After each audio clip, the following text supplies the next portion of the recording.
আবারও একটা নতুন ব্লগে আপনাদেরকে অনেক অনেক স্বাগত। আগে থেকেই টোটো রিজার্ভ করে নিয়েছি, তাই সকাল সকাল রেডি হয়ে বেরিয়ে পড়েছি।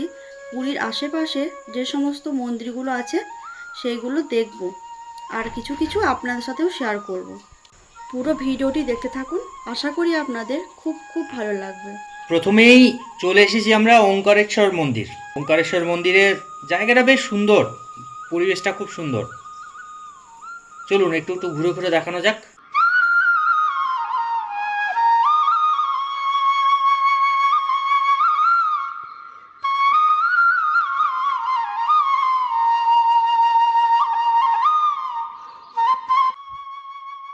ঢুকেই প্রথমে মহালক্ষ্মী মন্দির রয়েছে। এখানে বিভিন্ন রকমের চিত্র আঁকা রয়েছে। চিত্রর মধ্যে অনেক কিছুই দেখতে পাচ্ছেন, যেমন মৎস্য অবতার রয়েছে, আরও সব অবতারগুলো রয়েছে, বিভিন্ন রকমের অবতার। আর বিভিন্ন চিত্র আঁকা রয়েছে, এগুলোর মধ্যে অনেক কিছু ইঙ্গিত পাওয়া যাচ্ছে।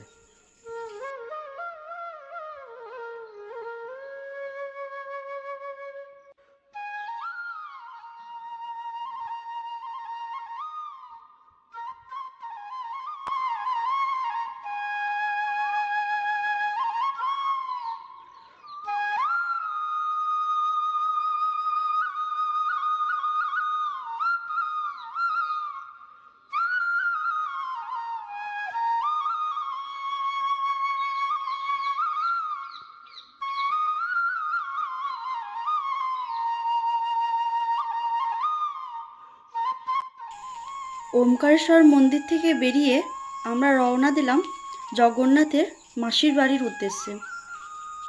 এখানে দেখাবার মতন তো সেরকম কিছু নেই, তবে এই যে পুকুরটা রয়েছে, এই পুকুর, এই সব। জগন্নাথ এখানে বছরে একবারই আসে, এই রথের সময় এইখানে। এখানে এই যে মুন্ডন টুন্ডন হচ্ছে, মাথা নাড়ানো যেটাকে আমরা বলি।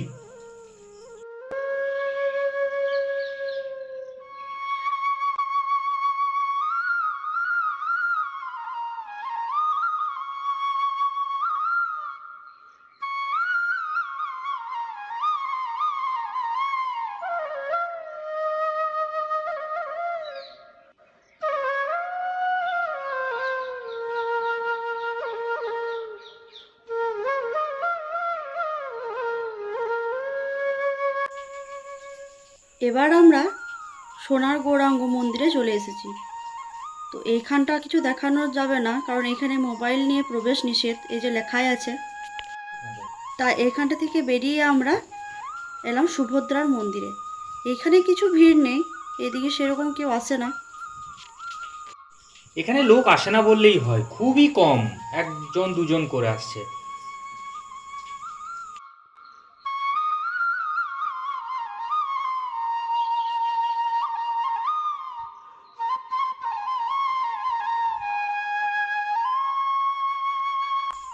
এবার আমরা জগন্নাথের পিসির বাড়িতে এলাম। তো এখানে করোনার পর থেকে বন্ধ হয়ে আছে, তাই এখানে আর ঢোকা গেল না। এখান থেকে বেরিয়ে আমরা সোজা চলে গিয়েছিলাম বুদ্ধ টেম্পল।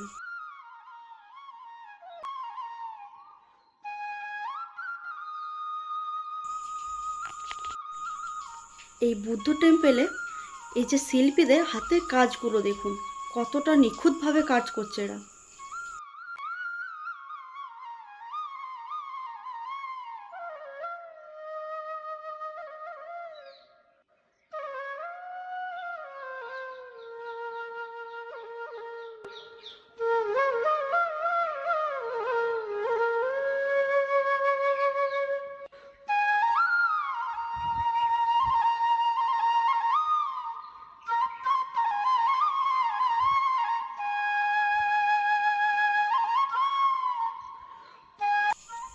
এবার চলে এলাম আমরা জগন্নাথ দেবের শ্বশুর বাড়ি।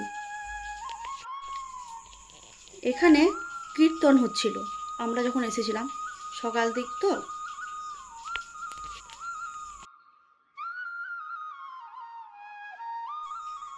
এরপর আমরা হোটেলে ফিরে যাই, ওইখানে দুপুরে খাওয়া দাওয়া সেরে নিয়ে বিকালে আমরা আবার জগন্নাথ দেবের মন্দিরে চলে যাই ধ্বজা বাঁধা দেখতে।